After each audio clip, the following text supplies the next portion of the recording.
So, you ever talk to someone and you ask them a question, for example, what's making me poor?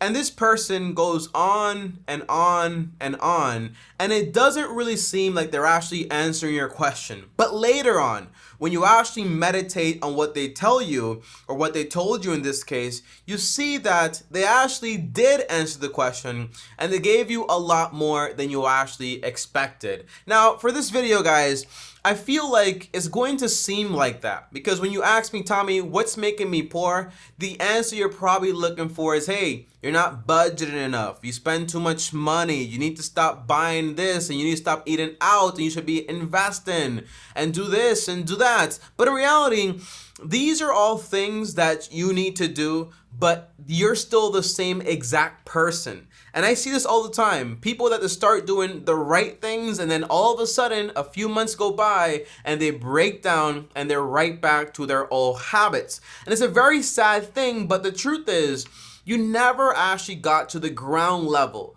to why is it that you doing these things is actually making you poor, and why is it that even though you know it's actually doing that, you still continue to do it, okay? So it's going to sound weird and almost like insane and like sci-fi type thing, but the main reason why you're actually poor and you're actually getting poor and you keep doing poor habits, it's not because you're not budgeting and you're not doing this, you're not doing that, but in reality, it's because you've actually been programmed that way. And I don't want to say that to then say, you have an excuse, you have an out, it's not your fault. No, you are still 100% responsible, but now you're actually going to see how this actually happens and how to stop it and how to make sure you actually get ahead when it comes to financial freedom.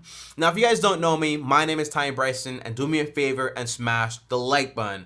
But the first thing I actually want to lay down here is that I don't believe that most people are actually lazy. I don't believe you have a problem with your work ethic. I don't believe that the reason you're actually getting poorer and poorer is because you're just working a 9 to 5 and you should be working from 9 a.m. all the way down to 12 p.m. or like 9 p.m. I think that's insanity. In America, we work almost an average of 40 hours a week, which is a pretty good work week. And on top of that, we tend to retire at around 64 years old. When you actually run the math, that's around 46 to 42 years of you actually working and being a part of society and actually being productive. So what's the problem? If it's not you being lazy, if you're actually working and you're actually doing things, you're doing it for a very long time, why is it that we're actually not getting ahead? Why is it that working harder is not making us richer, okay? Well, the answer is a lot more simple, but a lot more complicated than you probably think it is. And I'm gonna preface this answer by saying this is kind of like a theory, but when you actually think about it and you actually try to meditate on it, you actually see exactly why I've actually reached this conclusion by reading books and just saying, hey, I think this is what's actually happening. You think about it, okay? You work 8 hours a day and you basically sleep for 8 hours. You still have another third of your day, another 8 hours. And usually, what do you do with that big part, that big chunk of your time? Usually, you spend it on entertainment. You spend it on watching TV, on being on your phone, on being on your computer, just doing things with your friends and doing all this stuff. But for the most part, you spend it on consuming content online. Maybe that's exactly what you're doing right now as you watch this video. But overall, there is an interesting statistic that basically shows the average person every single year is watching around 127,000 ads. Now, this basically means that yes, even though when an ad pops up on your videos, you actually click skip, you can't skip every single ad. Here you might be able to, but as you scroll down on Instagram, you get an ad, you get an ad, you get an ad. Now, are these ads just trying to sell you on products and services? The answer is no. They're actually trying to sell you and trying to solve pain points. And something very interesting about modern ads is basically they're creating a problem for you emotionally, and then they're basically offering a product that's going to solve an emotional problem that obviously cannot happen, because products usually cannot solve those emotional and spiritual necessities that you actually have. Now, don't think for a second, Tommy, you're about to get super mystical here. No, this is still a solid, logical argument. And what I mean is this: if you spend so much time being programmed to basically consume things, it is going to have some type of effect on you. Now, when I say that these ads are not just selling you a product, here's what I mean. If you're a man and you are basically getting ads on a BMW, because now ads have gotten so great at these things that basically you might think about something and then all of a sudden you're getting ads about it. Although it's because of cookies and checking your history or whatever, but for the most part, it almost feels like that. It knows you so well that automatically it pushes you on these things. So let's say, for example, you are a man and you're looking into a car. And guess what you start getting? You start getting advertisements for BMW. Is BMW just trying to sell you a car? The answer is yes, but their ad is not actually trying to sell you a car. What it's actually trying to sell you is basically prestige. It's trying to promise you respect, and it's also trying to promise you that people are actually going to admire you. So you have all these problems that you basically don't feel respected, don't feel admired, you don't feel like you're actually having any status. So what do you actually get to solve this problem that BMW just created for you in a sense? You get a BMW, and that BMW comes with what? A bunch of payments and headaches and problems, okay? Now, don't think if you're a lady watching this video, you're in the clear. The answer is no. What do you get? You get makeup ads. And are they trying to basically tell you, hey, here's makeup, buy it, some powder, some this, some that, okay? The answer is no. They're trying to promise you that you're going to be standing out, you're going to be beautiful or look beautiful, or for example, that you're also going to be valued. Now, does makeup make you beautiful? The answer is no. Women are just beautiful by nature, and I really do mean that. And does it make you valuable? The answer is no. Is it going to make you more valued as a person? The answer is no. But that is what advertisements are actually doing. So Tommy, what is the solution here? What am I supposed to do? Well, the answer is you're supposed to be well informed about what is actually taking place here. What advertisers and companies are actually doing is they're designing consumers. They're creating customers that are not interested in quality and longevity and buying things they actually need. They're creating customers that basically want things because something new came out, the latest gadget, or this is going to make me feel this way. This is going to get me respect and prestige and status, and I'm going to be seen and valued.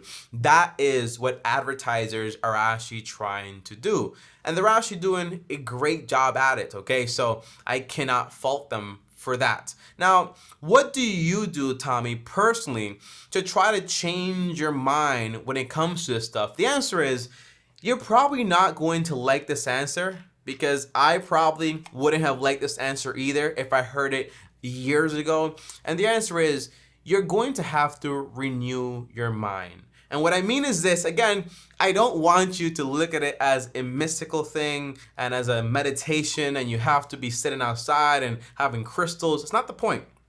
This is still a logical argument. If you're being consumed, right, with all this content, you have all this garbage coming in, and then you have garbage going out, and you have all this junk food, what do you need? You need whole foods. You need healthy food. So the answer is not going to be simple. What I did was basically drastic. I basically uninstalled social media from my phone, and I try to stay away from all of those consumer websites. So I've replaced all that stuff. I try to, because I still am prone to these things, right?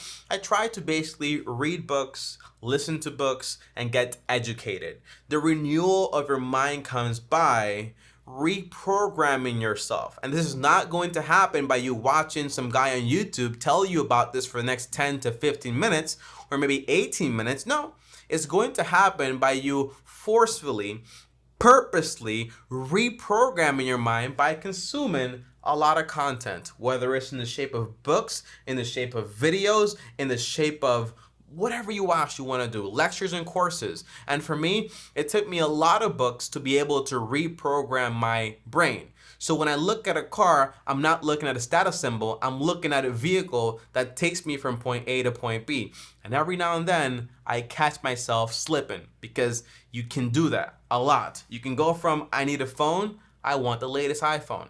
I need a watch, I want the latest Apple Watch. I need a computer, I want the latest MacBook, okay? It's just how things are set up. I want this, but don't you have one? Yes, but this one is newer, has better stuff, and I want that one, okay? The reason you're poor is not because you spend all your money on bills, but it's because you spend all your money on other stuff, okay?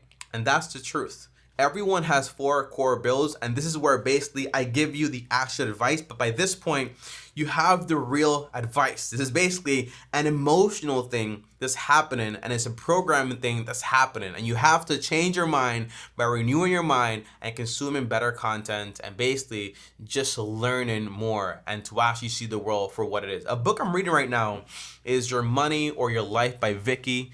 That book is great so far, and it basically helps you a lot when it comes to consumerism, being a workaholic, and seeking, for example, identity from one's work when that's not really what you should actually be looking for, okay? But for the most part, here's the actual advice. We all have 4 main expenses. That's shelter, utilities, groceries, transportation. Every single thing that's outside of that is going to be a want. You don't actually need it whatsoever. So when you actually take a look at what those core expenses are, most likely they're not going to be more than 80 to 90% of what you actually make every single month. And if it is, you should reconsider where you live, potentially sell the property, or potentially rent somewhere else that's actually cheaper. But for the most part, that's usually what's happening, okay? And you know, we work so much and we have very little to show for it. In America, we have a savings rate of less than 5%. People live paycheck to paycheck, and on top of that, people hate their jobs. It's like we work so much, we live in a rich place, and everyone's unhappy with what they do. So what's the point? Obviously, consumerism is this vicious cycle of you need this, so then you get it, and then you need something else, and it never ceases to end, which is great for business, but it's not great for you.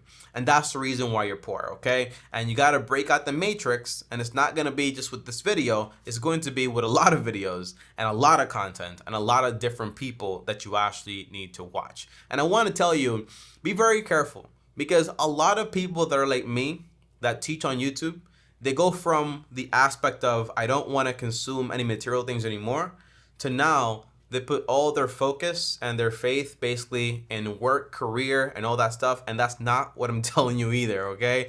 I'm a Christian, so my hope is on Jesus Christ. So that's where I put my faith and everything else. And I try to live a balanced life where I enjoy my work, yes, but it is not my everything. I am not identified by my work, okay? And I would not trade my family for more money and more work. And that's easy to say, but if you look at your life, what are you actually doing with it, okay? But guys, that's another video for another day. Make sure you subscribe to watch that one. But in the meantime, watch this one right here.